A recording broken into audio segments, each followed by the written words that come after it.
Just as Amara's head hit the ground, Aminatu, the girl Iyabaraka usually sent to give Amara food, stepped in.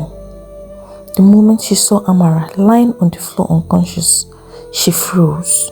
The food slipped from her hands and scattered on the ground. She rushed to Amara, shaking her with all her strength and calling out her name. But Amara did not flinch. Terrified, the little girl rushed out of the house to call for help. After much pleading, 2 of the neighbors rushed in to carry Amara to the hospital. Others refused. "I beg, we don't want to involve ourselves with these cursed people," they said as they walked away from Iyabaraka, also warning her to stay away from them. At the hospital, the doctor attended to Amara immediately. He recognized her at once. It was the same doctor who treated her after her accident. Hours later, Amara regained consciousness. The doctor tried calling Chinelo and Adanne, but as usual, excuses was pouring out like water. Chinelo, who was dodging billing, lied that he wasn't even in the country. Adanne, as usual, was too pregnant and stressed to leave the comfort of her home. "Dr. Femi," she said, "I really want to come, but my husband said I should rest." Dr. Femi was shocked. "Your sister is in the hospital. She almost died. Should there even be room for an excuse?" And to his greatest surprise, Adama started stammering. She started stuttering, pretending that the network was bad, and hung up. Dr. Femi stared at his phone, baffled. He could not understand how not one sibling cared. Ebuka finally heard what happened when he stopped by the house the next day. As soon as he heard, he rushed to the hospital immediately and explained why he had not shown up earlier. The doctor understood. He hadn't even known there was a 3rd sibling. Amara did not tell him there was another. 2 days passed and Amara was stable. And then one morning, Dr. Femi paid her a visit. The nurses were there, so he had to wait for them to finish because he had something important to discuss with Amara. As soon as the nurses left, Dr. Femi sat beside her and gently explained to her how her siblings had reacted when they heard the news and how they blocked his number afterwards.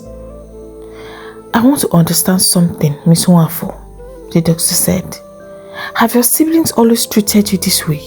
Because I don't understand why they would behave this way. Are they the reason you attempted to take your life?" Amara smiled faintly, but said nothing. She did not even have the strength, both mentally and physically, to speak. The pain had enveloped her. It was a burden too heavy for anyone to bear. Even 3 days later, Amara had still not said anything to anyone, not even to Ebuka, who left everything behind to care for her. Dr. Femi still understood. He understood that she was probably traumatized, and so he recommended that she saw a therapist before continuing in treatment. Her mind needed healing just as much as her body. And so he booked a private female therapist. Dr. Grace met with Amara in the hospital ward for 1 hour every day. For 2 weeks, Amara still said nothing, only facial expressions, small nods, and tears that refused to fall. Ebuka stayed by her side the whole time, but even then, he didn't reach her. Eventually, the doctor insisted that Ebuka could go back to school and work. He promised to take care of Amara. And take care of her, did he?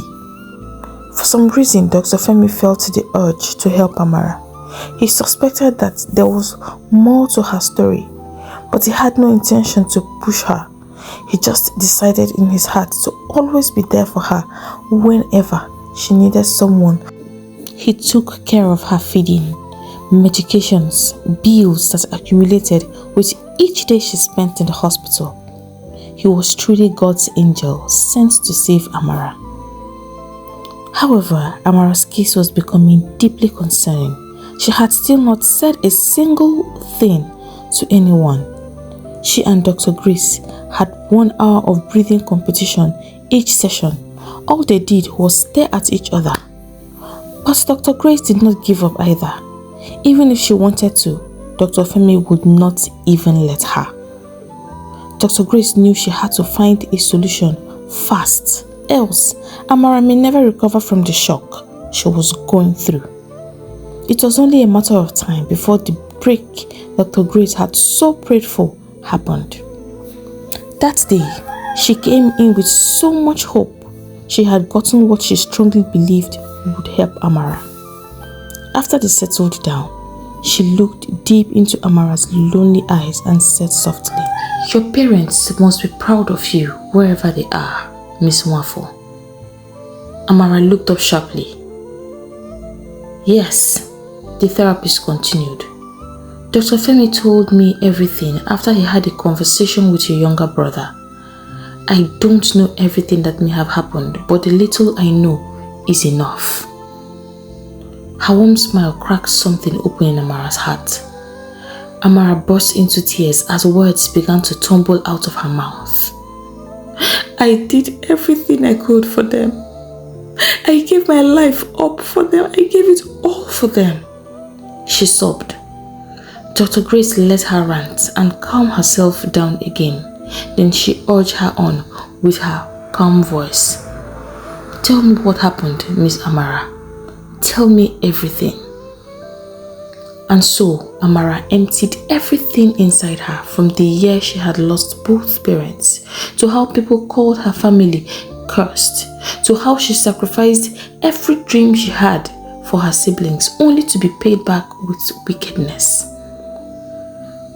"I was wondering why they never brought you for checkups or physiotherapy like I advised," Dr. Femi chipped in suddenly from the doorway. Amara frowned and was like, "You were eavesdropping." And Dr. Femi raised his hands in defense.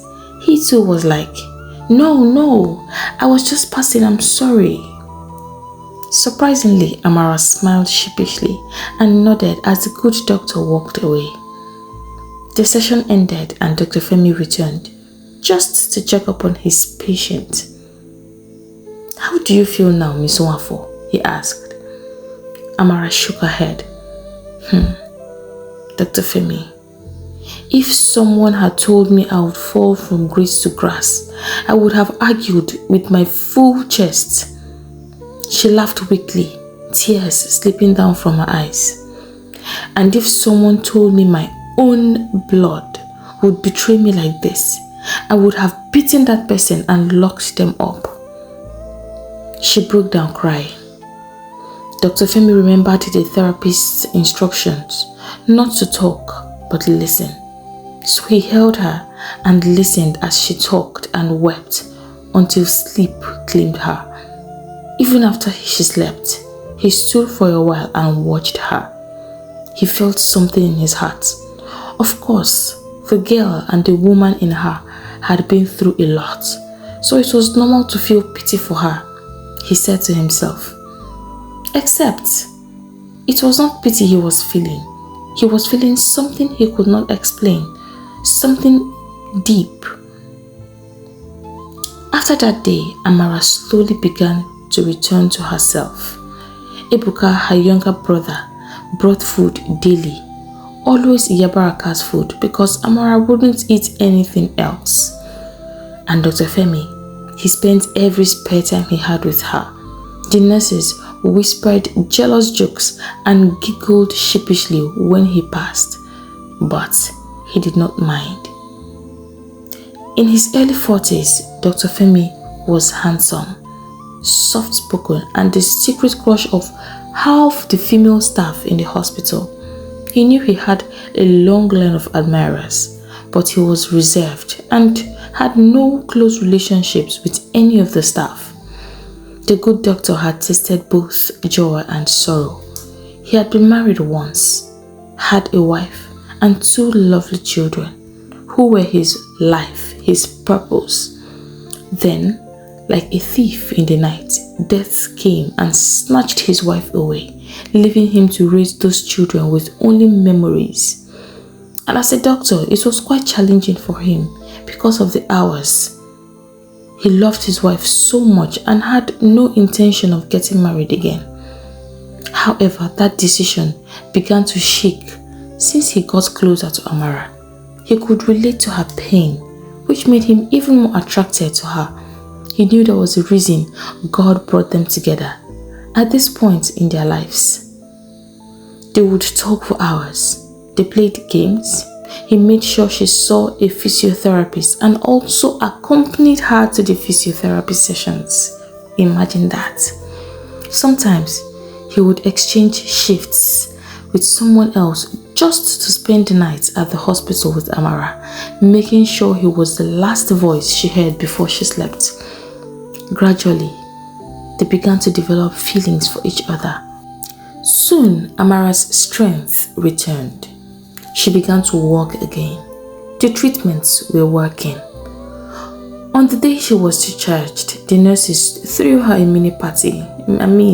Someone that has spent almost a month in a hospital at this point had become a part of the hospital family. They threw her a mini party. They all adored her because of her good nature and free spirit. Ebuka was there with a bouquet of flowers just to put a smile on her face, and she cried, grateful he did not turn his back on her like the others. At least she still had one person in her corner. However, with all the joy and love flying around, Amara's joy was not complete. Dr. Femi did not show up. She had started liking the doctor, and she had thought that he felt the same way too. What was I thinking? The man was just being nice, nothing more. She scolded herself. Then, as if on cue, the reception door opened and Dr. Femi walked in slowly. Her heart skipped. He did show up after all. He approached her gently. Everyone's faces lit up. Amara could not breathe well. A million butterflies were literally flying around in her stomach. Dr. Femi stopped right in front of her, and right there, he shocked everyone. He went down on one knee. I know the ones you loved betrayed you. They left you. I know it is difficult for you to trust again, to believe again, to dream again. He paused, his eyes already teary. But Amara, I promised to be here for you. I promised never to leave you. I may not be perfect, but I will work hard to be the perfect man for you because you are perfect for me. He said and smiled. His eyes filled with love. Amara looked around and everyone kept echoing, "Say yes, say yes." She took a deep breath as tears filled her eyes. She could not believe that this was truly happening to her. Dr. Femi now asked, "Amara, Mwafo, will you marry me?" Amara did not need to think twice. Yes, I will," she said excitedly, and everyone cheered them on as they hugged each other. Cheers erupted louder. He hugged her tightly. Eventually, Amara left the hospital, and because she now had no roof over her head, she decided to move into Iyabaraka's house. For the meantime, she knew Iyabaraka would welcome her with open arms.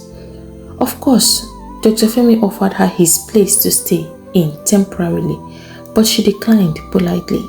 She said that she wouldn't live with him until they were married. And he agreed. It did not sound like a bad idea. What she did not know was that Dr. Femi had a big surprise waiting for her. Remember that house? Yes, the one Chinelo sold. Dr. Femi had quietly bought the house back. 3 times the price Chinelo had sold it. It was a fantastic deal, a sweet one, and the new owner was more than happy to sell. When they drove and stopped in front of her father's compound, Amara burst into tears and faced Femi. "Why did you bring me here again? Seeing it hurts so much. Please, let's leave. Dr. Femi smiled and jingled a familiar bunch of keys in front of her. Amara was shocked. Femi, what's this? Wait, those keys? Femi nodded with a wider smile, enjoying the expression on her face. This is exactly what you think it is, and they are yours. Mine? How?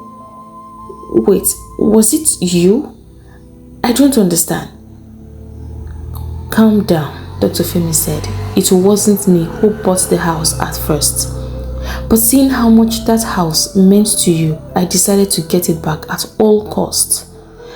I got help from Ebuka and made it happen. So, take it. It's now fully yours in your name. Amara was still in shock. Wait. You bought the house. I don't get it. The new owner let go of it just like that. Femi shook his head. 3 times the price he bought it is impossible to say no to. Amara's eyes went as round as saucers. You bought it thrice the what? Femi, that's a lot of money. Why? He held her hands. Nothing is too much to give to see a smile on your face, my love. Amara did not know what to do or how to feel. She went straight into Femi's arms and cried so hard. God had seen her pains. He never left her. He had always been with her. Meanwhile, life's storm had started to rage in a different direction. Life had started to humble Amara's siblings. The first one life dealt with was Adanne. Adanne's husband, who was a judge in the customary court, started having challenges at work. Someone who wanted to see him gone set him up for bribery. The man in question offered him money that was supposed to be for appreciation. The clueless Judge Amma accepted the money happily without knowing that there was a video being made of him receiving the money. In less than 2 hours, a video of him collecting bribe was circulating all over the internet. Nothing Judge Amma said could exonerate him. He lost his license to practice. It was the hardest period in his life. His benefits gone, allowance gone, the luxurious home that came with the job gone. Adanne and her husband had to move from a mansion to an apartment. Adanne kept her cool and hoped things would get better with time and everything would be resolved. But nothing like that happened. It only got worse. Nothing was resolved. They were basically living on her husband's savings. She had stopped work a long time ago. Her excuse was her pregnancy. Now, her husband was jobless. She was jobless. Their savings was thinning and the baby was on the way. Within months, their home turned into a battlefield. Her husband could no longer meet her needs like he used to. She started nagging, became short-tempered, and used that her sharp tongue whenever she felt like it. Pregnancy became her favorite excuse for not doing chores or cooking. Excuses became Adanne's side hustle. She did it with ease. Her husband experienced hell on earth whenever he was with Adanne. He saw Shaggy. One day, Adanne went as far as waking him up in the middle of the night. The man was startled. He thought that something bad had happened.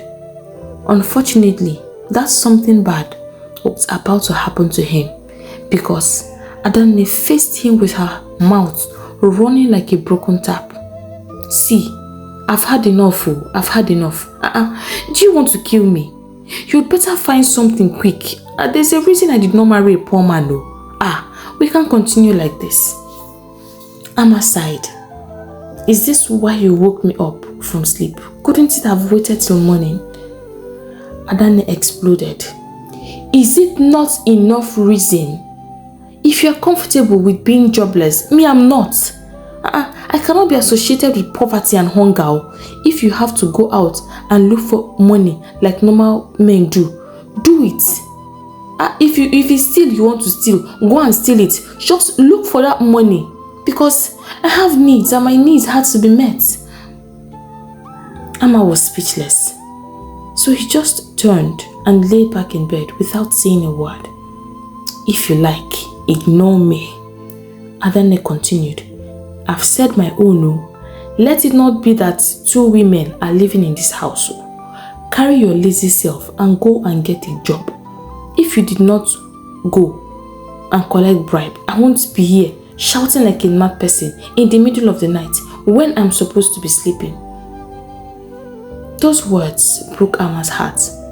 He could not believe his sweet wife was the same person tearing him into pieces right now. He felt so sad that even his own wife joined the people outside to throw stones at him. But then he knew Adane was right. He needed to find a job fast. But where would he go? Who would employ him? Still, the next day, Amma got up, dressed up, and went out in search of a job. Day after day, he came back with nothing. He was a popular figure whose story had gone viral. No one wanted to employ him. They said he was not trustworthy and he would destroy the brand. Things got very bad at home. Adane insulted her husband day and night, and not once did Amma shout back at her. He was fighting his own demons inside. One day, he decided that enough was enough. On that fateful day, he had just returned from another unsuccessful job hunt. Immediately he stepped into the house, Adane faced him. Let me guess, you still have no job? Amma shook his head. Adane fled up. Amma, did they send you to me? Did my village people send you to ruin me? If you knew that you carried this type of bad luck, why did you come and marry me? So this is how I will end up in poverty. Hey, Adane. Amma still said nothing, but he was already boiling inside. He made to walk into his room and at least sleep, because he knew Adane did not keep any food for him. But Adane blocked him. So you will just ignore me, you unfortunate man, she shouted, putting her hand in her mouth to mock him. Amma felt like hitting her very hard, but he held himself back and shoved her aside instead, walked into the room they shared, and started throwing his clothes into a box. He came out some minutes later, box in hand, ready to move. Adane eyed him from where she sat. Where are you going? So, you are now a coward. Instead of you to go out and make money like men do, you want to run. Go now. When hunger finished dealing with you and you run back, you think I'll take you back? I won't take you back, oh. So you better go inside and drop your bag. But if you decide on leaving, I will not stop you. Bye-bye. Amma looked at her with pain in his eyes. So this is how you are. Your vow was only for better and not for worse? Well, I should not be surprised now. Why am I even talking? I should not be surprised. You that had mind to treat your own blood sister who has done everything for you the way you do. Who am I that you cannot turn against? To be honest, I don't want to say much. This marriage is over, he declared, heading to the door. Adane screamed after him, but he did not respond. He kept moving.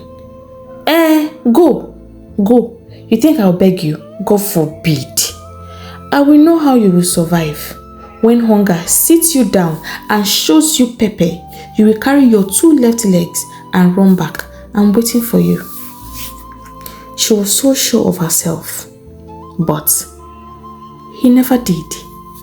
1 month passed, and then 2. Amma did not return. Adane, who was close to delivery, did not have anything.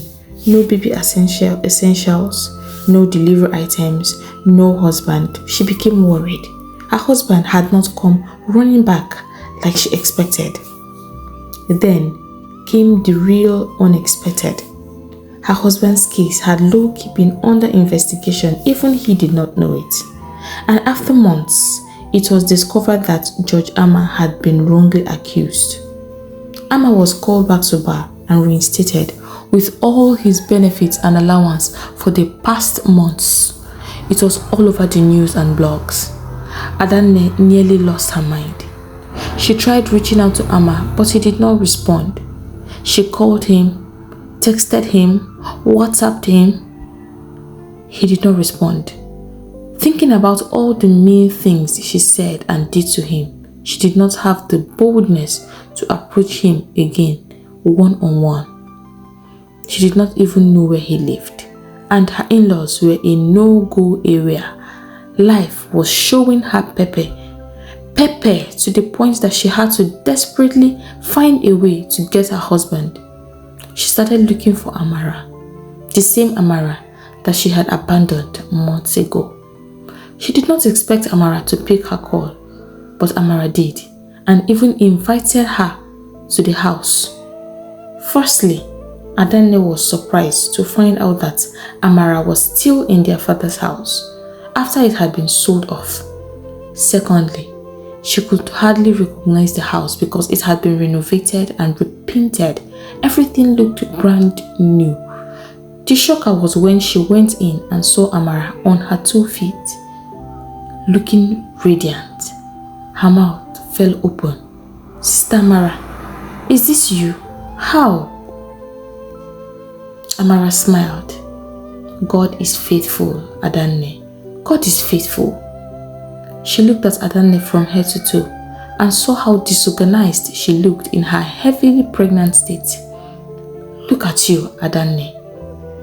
I look at you and I feel ashamed. I toiled day and night to help you make your dreams come true. Yet, look at you, a brilliant, beautiful, promising lawyer like you. Look at you. Abandoned your career immediately you found out you were pregnant. Then things became bad for your husband, and you continuously used your mouth to tear him down. You are not the girl I raised, and I'm so ashamed of you." Adanne went on her knees. "Sister, please, help me. It is only you that can help me. I'm sorry for the way I behaved towards you. Please forgive me. Help me. Pity my condition. Help me talk to Agba. It was not my fault though. It's pregnancy. It's this pregnancy that made me behave like that. Sister, please." Amara shook her head. "Adanne and excuses. Anyway, I called Agba before you arrived, and honestly, he wants nothing to do with you. He says he will care for his child, but he wants absolutely nothing to do with you.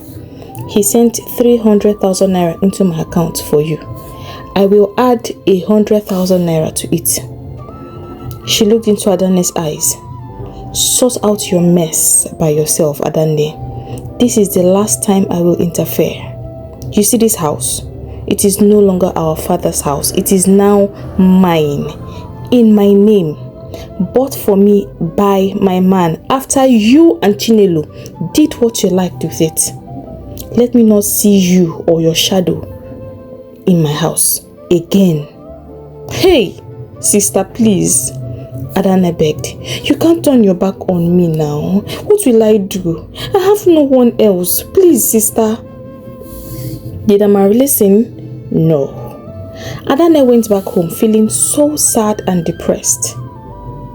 Chinelo, on the other hand, was not having it any easier. It was bad luck upon bad luck upon bad luck. Let's go back to why he sold the family house in the first place. So he was having a conversation with a friend one day, and this friend, who also happened to be a colleague, told him how people traveled abroad and made it big within 3 months. Chinelo and this friend immediately started contemplating how to travel abroad. The problem is that they had no money for such expenses. So Chinelo, remembering his father's house, put it up for sale and pumped the whole money into procuring a visa. His so-called agent, who was helping him process the visa, said the money was not enough. And so, desperate Chinelo had to find other means to make his travel plans work. Now, hold on. Remember, this his friend also worked in the same company with him, and he was in the charge of the company's accounts. So Chinelo and this friend connived and started moving the company's money. All the money they moved, they pumped into the travel plans. One day, they called the agent and the number said not available. They thought it was a network glitch, but for the next 2 weeks, the number remained unreachable. They had no way of meeting this guy. The office he took them to as his office had been cleared out. They traced him to where he lived, and that was when they discovered the truth. Mr. Travel Agent had packed their money and traveled out. Chinelo wanted to die. He was beyond frustrated and angry. He had sold his family house and stolen, only to be scammed of the money. He cried in the quietness of his home, and no one was there to console him. As if that was not enough, he was still mourning the house when the worst happened. The company auditors came, and upon looking at the financial record, it was noticed that over 50 million naira had been moved from the company's account over time. Mr. Account Officer was arrested. And not only did he confess his crime, he pointed out his partner in crime because he cannot go down alone. That was how Chinelo was arrested for embezzling company funds. Now, he had lost his family house, lost his freedom, all for a scam. Of course, the first person Chinelo would call for help was Amara, but even she refused to interfere. Actions have consequences, and she had to be just and let him face those consequences. She was getting married in a few weeks and was too focused on her wedding preparations to worry about people she now saw as strangers, for people who even treated her worse than a stranger would treat her. Amara had the best wedding of the year. Those who insulted and called her names needed help to keep their jaws from falling off. That was how their mouth was open. Wow. The same mouth they used to insult her was the same mouth they used to celebrate her and pray for her own luck to locate them. Guess who stood for her as her mother? Iyabaraka. How happy Iyabaraka was. The day had come when she, who had borne no child of her own, finally stood and was recognized as someone's mother. If you ask me, I think she deserved it, and even more. Amara's wedding was strictly by invitation, so the security stood guard to stop those who were not invited from coming in, including Uncle Bonnie, who tried to force his way in, claiming he was the bride's father. The security men, seeing how shabby he looked, carried him and dumped him outside the venue. Uncle Bonnie was now living a wretched life, living miserable after losing all his wealth to the same women he chased. But Amara cared less. A new chapter had just opened for her, and she was prepared to enjoy every bit of it. Adane later delivered safely, but Amara was done helping. Maybe she would go back to her career, or maybe not. Amara was not bothered. She was determined to live for no one but herself and her man henceforth. Chinelo was released 3 years later. Now he would need to begin life from scratch now. He went out in search for jobs, but no company wanted to hire him after seeing his record. And so he turned back to Amara for help. He begged her for at least a shop so that he could start selling something. Guess what? Amara refused. When he kept disturbing their peace, Dr. Femi gave him 50,000 naira and warned him strictly never to come near his family again. Out of options for what to do, Chinelo took the money and put it into the first business he could think of. If you see any man hawking oranges past your house, know that it is Chinelo. Hold on. Amara was not an heartless person. She did not leave her siblings to suffer forever. She just wanted to teach them a lesson, make them feel the pain she felt as she toiled for them, at least for 1 year. Maybe then they would learn to be grateful moving forward. Ebuka, on the other hand, got connected by Dr. Femi to a big tech company. He became a software developer there, and from there, the only place he could go was up. Years passed, and the couple still remained together, stronger and deeper in love. They built a peaceful, joyful home together, blessed with 3 more children. After all her suffering, God rewrote Amara's story. He restored the years she had lost with speed. And this time, it was beautiful. Very, very beautiful. Hey lovers! Thank you for listening to this story. If you are new here, welcome to our community. I hope you enjoyed listening to this story as much as I enjoyed creating it. If you have not done so already, please hit the subscribe button. And to support the growth of our community, give this video a big thumbs up. If you know someone who would enjoy a story like this, do not hesitate to share. Don't forget to leave a comment down below. Remember, like, share, drop a comment and subscribe. I'll take my leave now, but I hope to see you in my next video. Bye. Once upon a time, in the bubbling city of Badagry, lived a very wealthy man named Chike Nwafo. Nwafo was an amiable businessman in Badagry town. He was connected and very influential. He had connections worldwide through his import-export business. It was more than a business to him. It was a legacy. His children went to the best schools. They got anything and everything they wanted. They lacked nothing. They were so respected that people could literally kiss the ground they walked on. They had servants at their beck and call to attend to all their needs.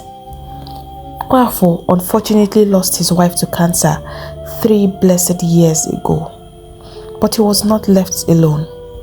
Their union was blessed with 4 children: Amara, Chinelo, Adanne, and Ebuka.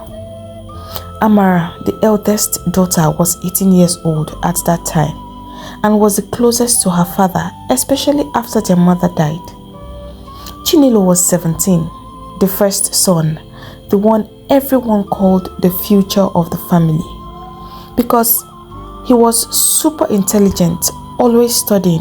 In fact, Chinelo was married to his book. Adanne at 12 was the 3rd child, her mother's photocopy. She had a very sharp tongue and was brilliant and bold. She dreamed of standing in the courtrooms one day, using that same sharp mouth to fight injustice. And there was Ebuka, the last child, his father's image. He was a sweet, gentle boy with those same big eyes his father was known for. Amara, being the eldest and the typical daddy's girl, was already interested in her father's business. After school, she would run to her father's shop to keep him company and most times sort out financial matters. Like father, like daughter, his workers would always say. Her younger siblings were more focused on enjoying the inheritance their father had built for them. They never had any interest in their father's business, including Chinelo, who is supposed to be the heir to his father's empire. Unfortunately, there was a sudden change of events. Life twisted in a direction no one expected. On a fateful evening, the sun had just begun to set. It was a normal day, ordinary, familiar, harmless, the usual day. Beside Nwafo's shop, the Akara woman had already set up her firewood. The grinded beans and the oil was boiling as customers lined up. Iyabarakat was the name everyone usually called her because she always mentioned that she would have given her child that name if she ever had one. Unfortunately, she was already past menopause and still had no child. Regardless, everyone still called her Iyabaraka. Everyone loved going to her. Her akara was the best in town, and she was nice to a fault too. Iyabaraka had no child, but she was a mother to all. Back to our story. Everything was going well that day until a man with a fuel gallon walked in. He had just returned from the filling station, dust on his slippers, sweat on his face as if he had run for miles. He stepped forward towards the akara woman to buy a few pieces, unaware that the gallon he carried was betraying him drop by drop. It was leaking. None of the customers noticed the faint trail of fuel steeping down by the side. The clueless man held the gallon on one hand, still standing close to the fire. Then dipped his hand in his pocket to bring out money to pay for the akara he had bought. And then, in the blink of an eye, one tiny spark jumped from the fire and kissed the leaking fuel. And then, boom! There was fire everywhere. Before anyone could shout or understand what was going on, the flames filled the air. Then the fire wrapped around the gallon, bursting forth as it increased. Iyabaraka screamed and abandoned her basin. She ran with all her might. The young man, confused, ran off with the burning gallon, the fire dancing behind him as if determined to finish what it started. Other customers ran, while some called out for help. Then disaster came. The fire caught the clothes of the running man. That was when he realized that he still held on to the gallon, and so he threw the burning gallon away to save himself. Unfortunately, the destination of the gallon was inside Nwafo's shop. The flames became so intense that the entire shop went up in a matter of seconds. The workers ran for their dear lives. Mind you, Nwafo imported paper materials. Materials used in making books, cartons, nylons. So imagine how fast it would burn. His pride, his sweat, all that he had worked so hard to achieve in years. That was exactly where the fire decided to have a party and raze to the ground. People in the market heard the commotion and rushed out with buckets, bowls, basins, anything that could hold water. They shouted, giving instructions to one another, throwing sand. Some even prayed, but the fire did not listen to any of that. Instead, it grew more. The generator in Nwafo's store even intensified the fire. It swallowed and devoured everything. It was by God's grace that the workers there even made it out alive. By the time the fire finally died, the mighty store built by Nwafo from scratch, everything he had worked for had been reduced to ashes.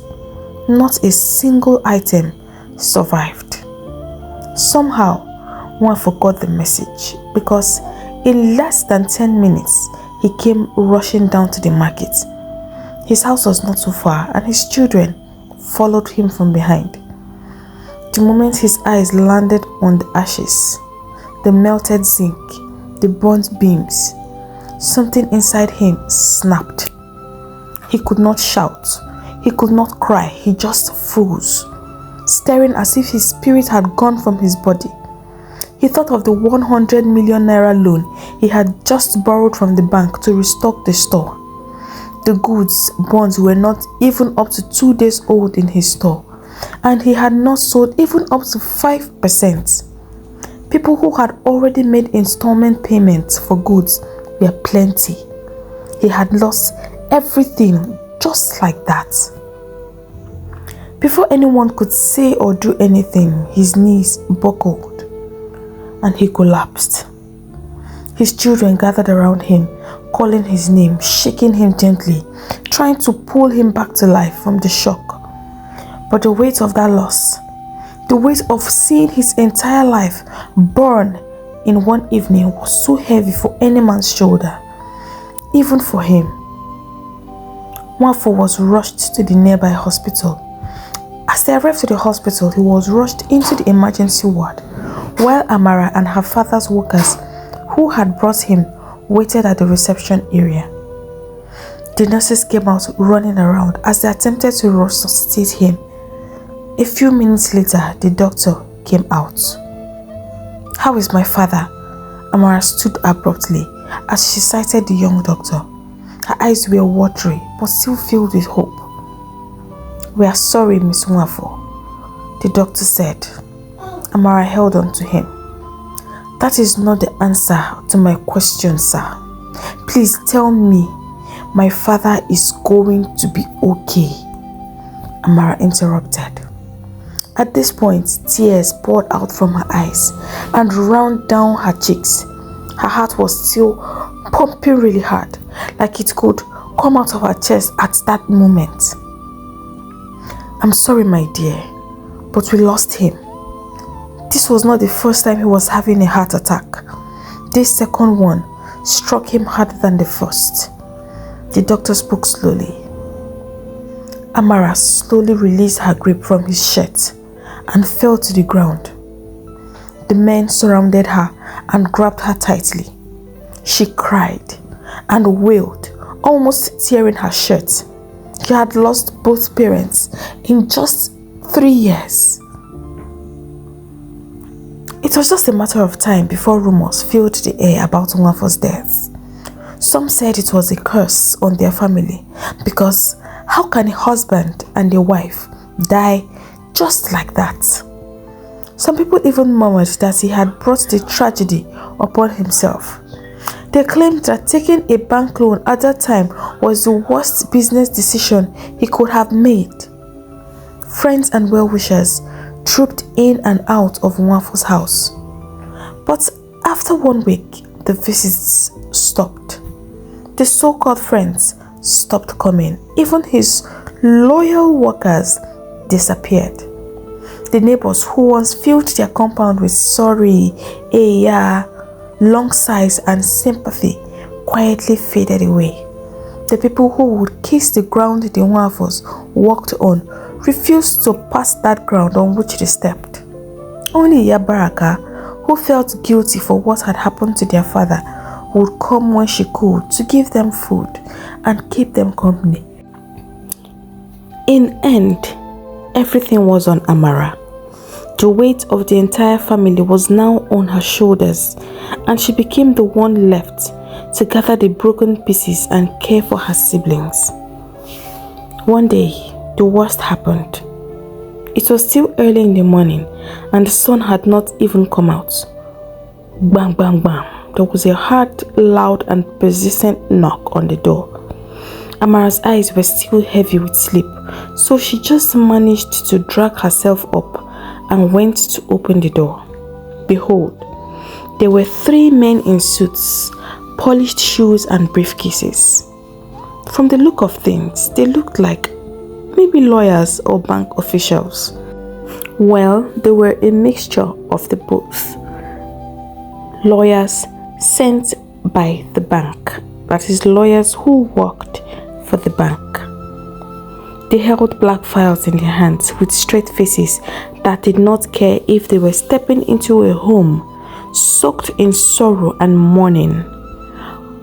Amara ushered them in, and as soon as they stepped in and sat down, they went straight to the point.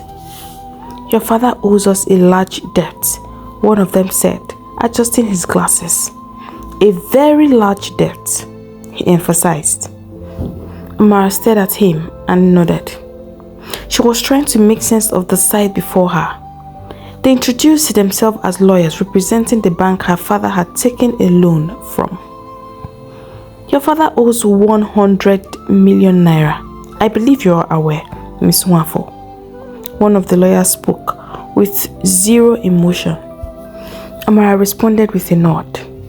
I'm aware, but it's barely 2 months since my father passed. That we are aware of.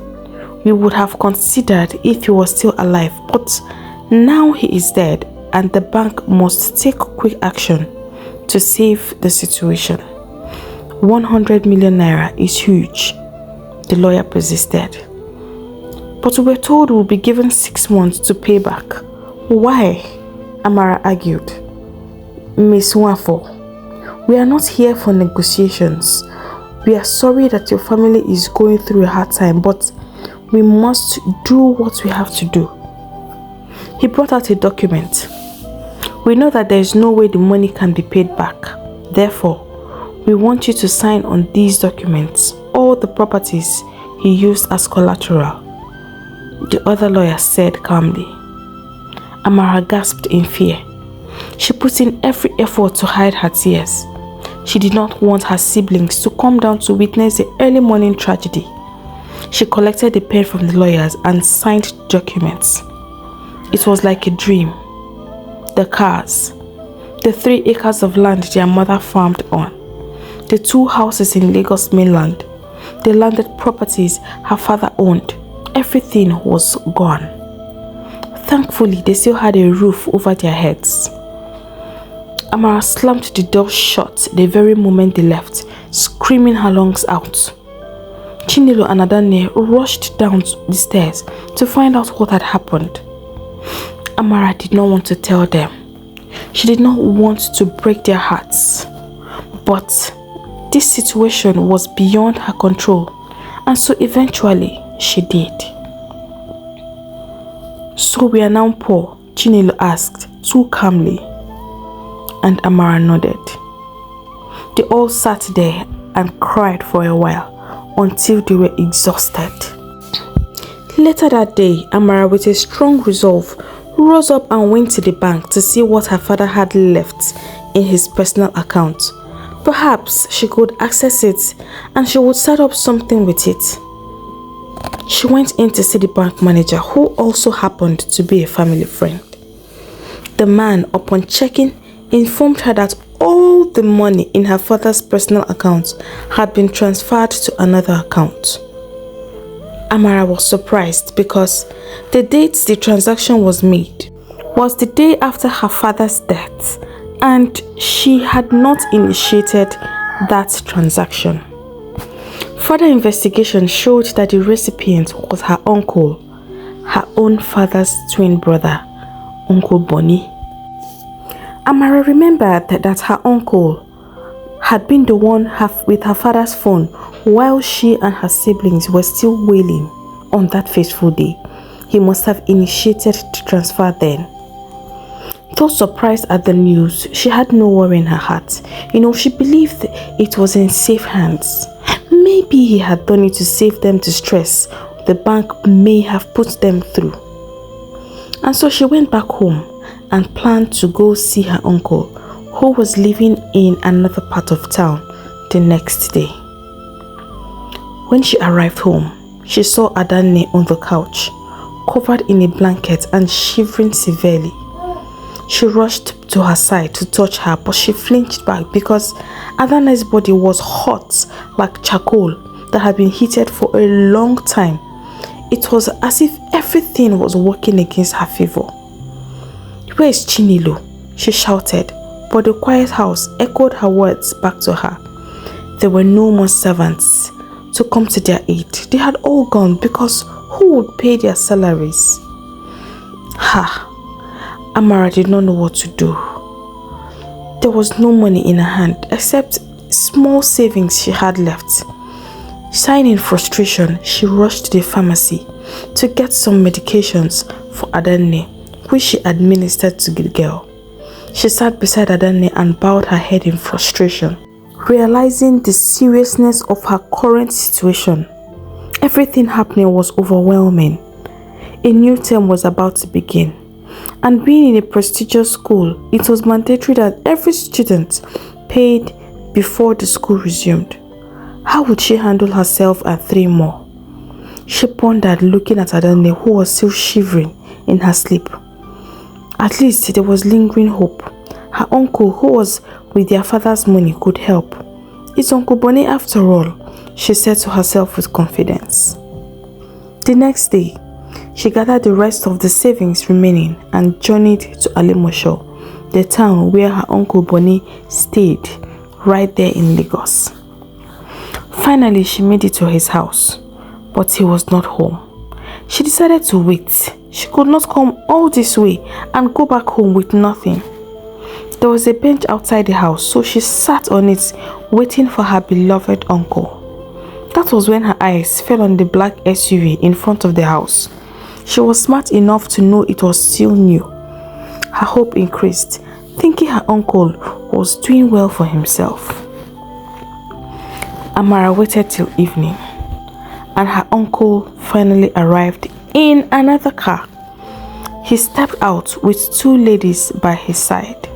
Uncle Bonnie had been married twice, but none lasted because of his insatiable urge for women. He was surprised to see his niece at his house at that time of the day. He whispered to the 2 ladies for them to go in while he addressed the situation on ground. Amara went to him and hugged him closely, but he pulled her away almost immediately. "What are you doing here, Amara?" he asked, his eyes widening as he spoke. "Uncle, you have not visited us since. If you had visited, you would have known that Adanne is seriously sick," she said. "I've been busy. It was not easy for me too," Uncle Bonnie murmured. "Okay, Uncle. Adanne is very sick, now that you know. I went to the pharmacy yesterday, but the medicine had no effect. She is even worse now. We need to take her to the hospital because it looks very serious," Amara explained to him. But there was no response. His face was still plain. Uncle Bonnie did not flinch at all. "Uncle, did you hear what I just said?" Amara asked after the brief silence. Then take her to the hospital now. Or is it my legs you want to use to take her?" he asked, walking to sit by the bench. Amara was taken aback by his response. "Uncle, there is no money, and the bank manager confirmed that money was transferred from my father's account to your account. I need the money to take care of my younger ones." Uncle Bonnie stood. "What do you mean? Wait, with all the money your father has, the money in that account is nothing compared to what he has in assets. That one is my own share and I've taken it," Uncle Bonnie hissed. Amara narrated all that transpired between the lawyers and the bank. Uncle Bonnie laughed out loud. "Assuming your father took care of his brothers while he was alive, she will be helping now. But did he do that? No. He spent all the money on your mother and spoiled you kids with the rest. Now he's gone. Nne, there's no money." He laughed harder. "Uncle Bonnie, what are you saying? My father always gave you money whenever you needed it. This house you live in, he bought it for you. Now he is dead and you stole all the money he had left just to buy a car? Uncle, why?" Amara spoke with so much pain in her heart, and her eyes were already teary. Before she could utter one more word, she saw a large hand move towards her face and hit her. Her uncle just slapped her. "You spoiled brat. I see that you have no respect. How dare you call me a thief? I've told you that there is no money. I have made too many expenses and there's nothing left. Now, get out of my house." Amara swallowed all the shouting and insults, as long as she could get what she came to his house for. And so she went on her knees. "Uncle, can you at least give me transport fare and money for my sister's medicine?" she said softly. Uncle Bonnie burst into laughter again and again, clapping his hands together as he sighed in pure mockery. He opened his wallet and brought out 500 naira notes, threw it on the ground and walked into his house. Amara bent to pick the money, crying hard at the humiliation she had just experienced. The money will not even take her quarter of the journey. She screamed out for her uncle to come out. And he did. "What is it? Why are you disturbing me?" he shouted at the top of his voice. "Uncle, please, I beg of you, help us. This money cannot even take me anywhere. It will not be enough for 1/4 of the journey, not to talk of Adanna's medicine. Uncle, please, still we are your family, your brother's children, your own blood. Please help us." Her uncle laughed. "So you can beg like this? Ha! Life indeed is funny." He counted the sum of 5,000 naira and threw it at her. Amara was astonished. Was this all? The money was still barely enough for her transport. "Uncle Bonnie." Before she could say anything, her uncle raised his hand again. She did not even wait to feel the slap. She grabbed her bag quickly and ran for her life. She managed the money in her hands to go home, trek some distances just to reduce the cost. It was already night by the time Amara reached home. Thankfully, Adanne looked better, thanks to Yabaraka, who had come earlier with medicine and food. Amara blessed the woman in her heart. She was indeed a mother to all, and God had used her to answer their prayers. Amara sat with her siblings in their father's living room that night and told them that the outcome of their journey was futile. All the money is gone. Uncle Bonnie is not helping us. He has taken all the money and now we have nothing. They all gasped. "So what are we going to do now? How are we going to eat? What about school?" "I think we should fight Uncle Bonnie. Arrest him. He must bring out that money." Chinelo fired angrily. Amara laughed sadly. "Which money?" "Money he has squandered. Bought a new car even." "Chinelo, fighting him is a lost cause. Besides, we don't even have any money for police and lawyer wahala." "Then what do we do, sister?" Adanne asked. Chinelo cleared his throat. "Sister, I say we sell the house." "What?" the girls exclaimed. "Why would you say that, Chinelo?" Adanne asked. "This house is all we have left. This is all we have of our parents." "Leave that thing you are saying, Adanne. We can sell the house, so move to a small house, pay school fees and have money to eat." Adanne clapped her hands together. "Ha! And they said you are the one that has sense. Chinelo, don't you know that we will start paying yearly rent? Where will we get the money from every year? And when the money finishes, how are we going to feed?" Amara sat there listening to her siblings argue. And in that moment, she knew that she had to step into a new reality. She looked into their faces. Her voice became firm. Her eyes did not blink. It was like she just stepped out of a new revelation. "Enough. Stop the fight. Listen, I am not going to let this family scatter," she said, looking at her siblings one by one. "You people will go to school, all of you. I don't know how, and I don't care to know. I will find work. I will provide. I promise I will do all I can to ensure you all live the best life I can afford," she assured them, and they nodded in agreement. In that moment, she folded every dream she had ever had. Her dream to go to university, own a catering school, explore the world, continue her father's legacy. She buried it in the grave with her parents. She tucked everything she planned for herself into the deepest part of her heart and locked them, threw the keys away. Amara, at 18, became the breadwinner of the family. She became the captain in their family's little ship. Life was not as easy as Amara grew up knowing. The tragedy that struck their family exposed her to the harsh reality of life. Life became a roundabout of struggle for her. She slept after midnight every day because she worked several jobs at a time. She worked as a housekeeper in the mornings, hawked pure water under the sun in the afternoon when the traffic was heavy, and then took the night shift as a waitress in a clubhouse.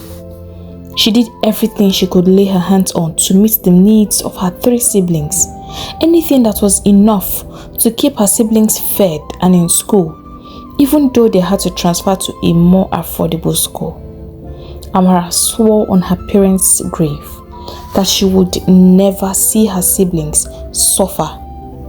And she did all this with a smile on her face, even on days her body felt like breaking. Even when she saw her classmates in secondary school, she saw the looks of pity, she heard their mocking remarks, but she cared less. Amara died to herself and lived for her siblings. She sent them to the university, made sure she worked harder to meet up their needs in school as university demanded much more. Amara grew up to be a beautiful and attractive woman. Suitors were coming. Some came directly, others came indirectly. Wealthy men, good men, men who saw her strengths and wanted to marry her. She was the perfect wife material after all. But she would always say no to all of them. Marriage can wait, she would repeat to herself every time. She would always put her younger ones first. She had a responsibility and marriage would sidetrack her. She felt that there was still time.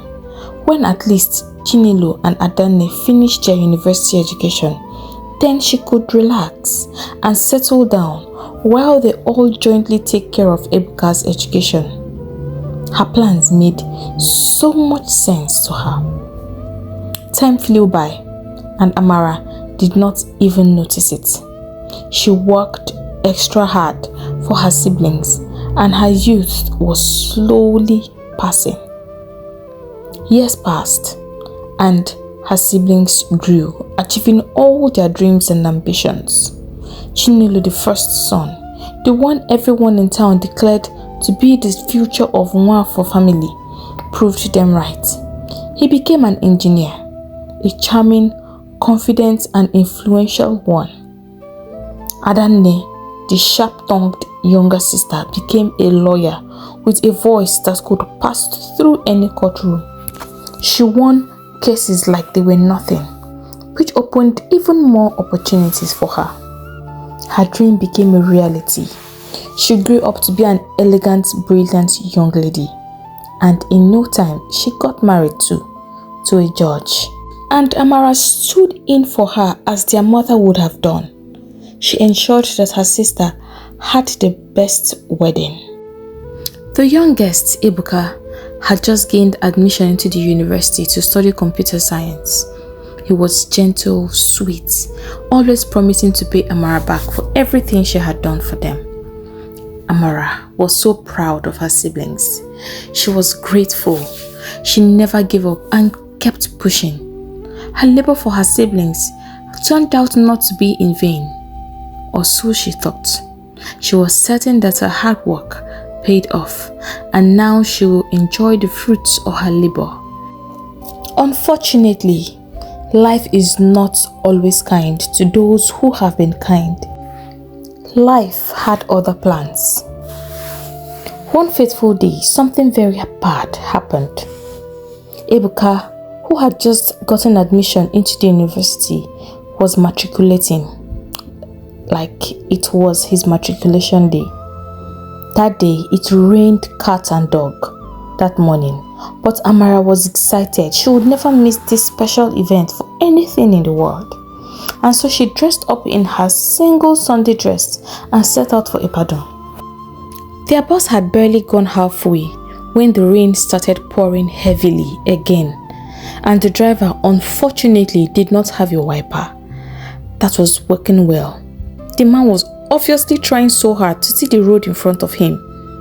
then, just like in the movies, a car came from nowhere with speed and came through the sharp bend ahead, hit their bus very hard. It was a terrible accident. There were casualties, but miraculously, Amara and a few others survived, but with severe injuries. Good Samaritans rushed the injured to the hospital, and her siblings were informed. It was such a tragic day for the family. Amara's wounds were so severe that everyone, including her siblings, thought she would die. But still, she survived. However, the accident affected her spinal cord, hence, she would be unable to walk temporarily and now had to be confined to a wheelchair. Rather than being sad at the change of events, Amara was thankful that it happened now that Chinelo and Adanne were settled. At least Chinelo too now had a very high-paying job. Now the both of them could cater for themselves and jointly take care of Ebuka and as well help her until she was able to get on her feet again. Maybe it was even a sign that she needed rest, she thought to herself. Sadly, things did not turn out the way she had expected. Chinelo and Adanne changed in a way she did not expect. After she was discharged from the hospital, they hardly called or visited. It was as if Amara did not exist in their life anymore. Even when Amara would call to check up on them, they would rush the conversation using the "I am busy" excuse. When she asked for money for her medications and physiotherapy, it became a problem. Money became tight, hard to give. Her siblings always had excuses. Rent this, court cases that, projects here, responsibilities there. Chinelo complained that his salary was not enough for him to meet with his needs. But Amara needed help. She needed someone to help her move around. And she called out to her sister, but Adanne, who was pregnant, used her husband and her pregnancy as an excuse. My husband does not like me working or doing anything that will stress me mentally. He said it would stress the baby, so I tried to stay away from it, Adanne would say every time Amara called out to her. One day, Amara became really angry. Adanne, so I am now the mental stress, Abi? Now your husband not wanting you to work is why you cannot help your sister who has always been there for you. Adanne, haba, sister Amara, I can't disobey my husband. It is wrong. Anyway, you know that you've never had a husband, so I don't expect you to understand what I'm saying. Adanne fired back. Tears filled Amara's eyes. I totally understand you, my love. You are right. However, your husband has the money, and I don't need much to care for myself. No one is here to help me, Adanne. If you can employ a maid for me, I would really appreciate it. Please. I will try my best, sister. I'll see what I can do. But I'm not promising anything, no. You know money is hard to come by these days. Adanne stretched and hung up the phone before Amara could say another word.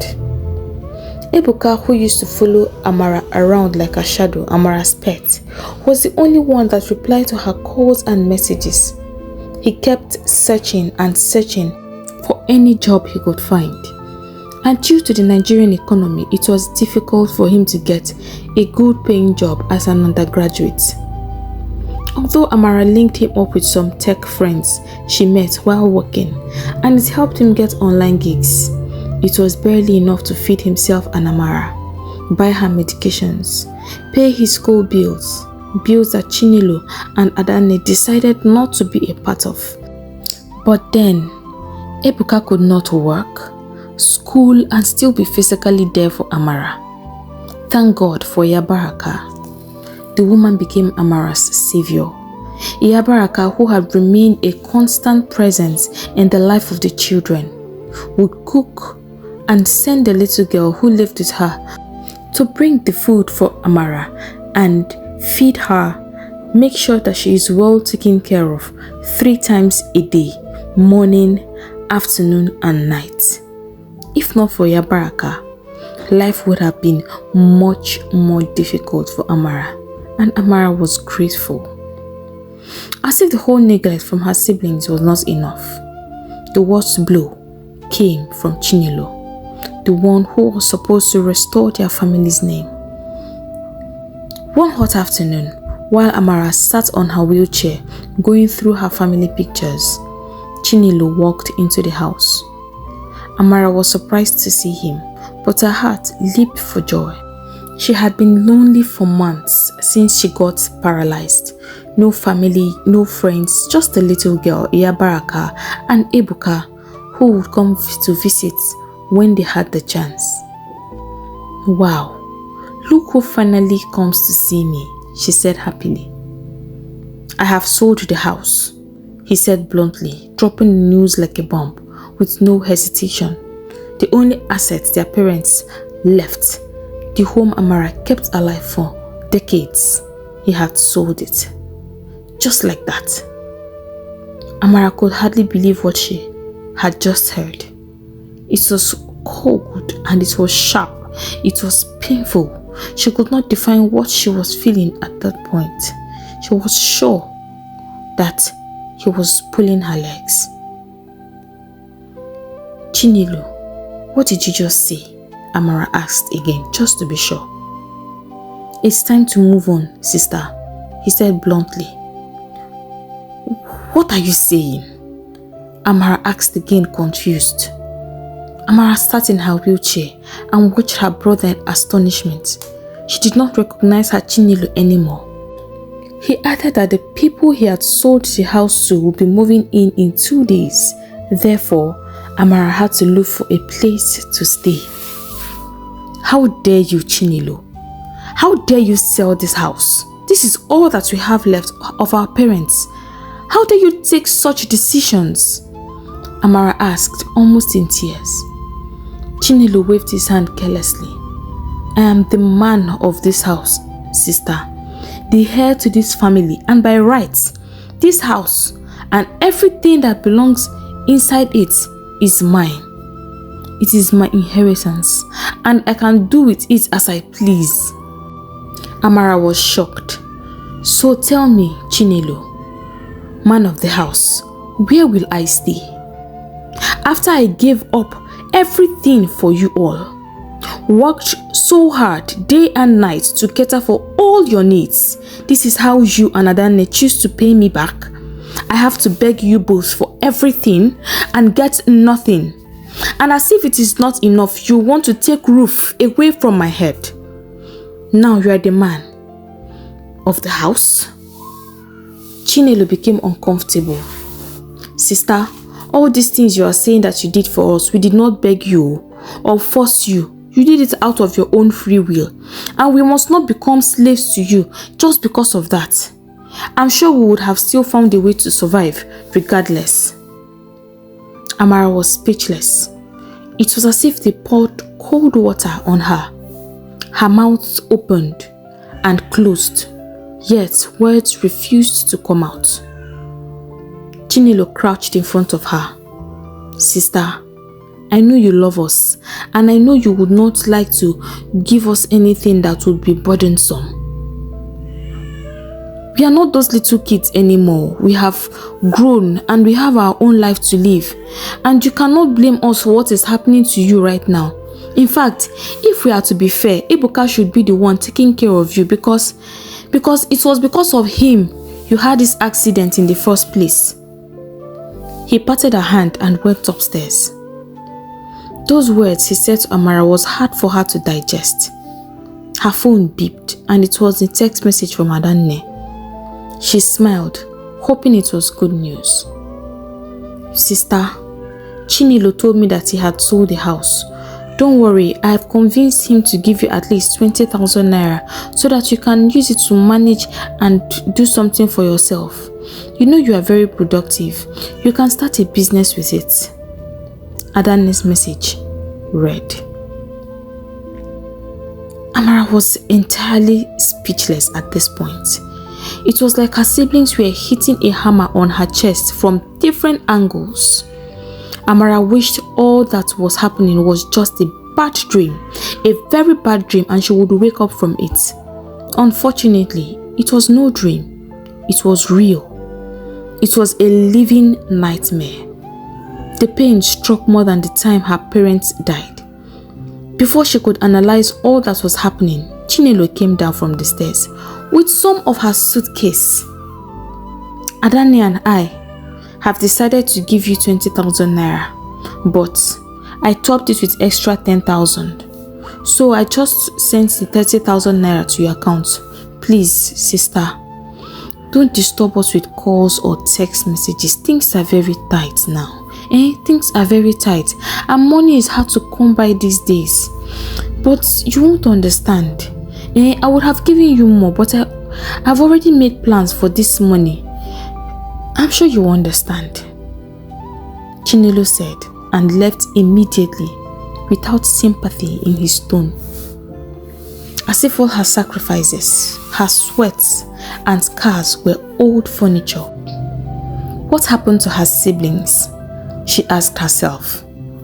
She sat there in her wheelchair and watched the home she protected all her life slip from her hands like sand.